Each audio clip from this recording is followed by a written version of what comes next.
Šis dekoras puošia jau ne vienus namus. Parodysime ir jums, kaip savarankiškai pasidaryti dekoratyvinę sieną smėlio kopą su molio tinku. Šiai technikai galima naudoti Lightsen 13 arba baltą dekoratyvinį molio tinką. Tiek pirmą, tiek antrą sluoksnį galima užnešti ir išlyginti glaistikle, bet bus daug gražiau, jei molio mišinį ant sienos paskirstysite glaisto užnešimui skirtų voleliu, taip išgausite subtilesnes skirtingo storio bangeles.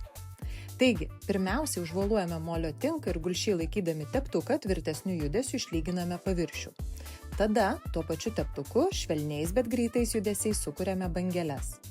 Bangelių efektą galima kurti abiejuose sluoksniuose arba tik antrame.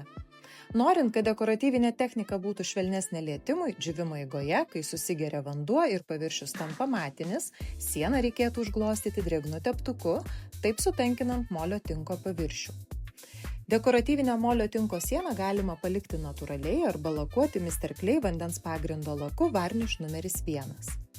Drąsiai eksperimentuokite, nes molio tinkas tikrai atlaidus klaidoms. O jei visgi bus nedrąsu, labai jūsų lauksime trečiame mokymų modulyje, kuriame ir mokome šią techniką.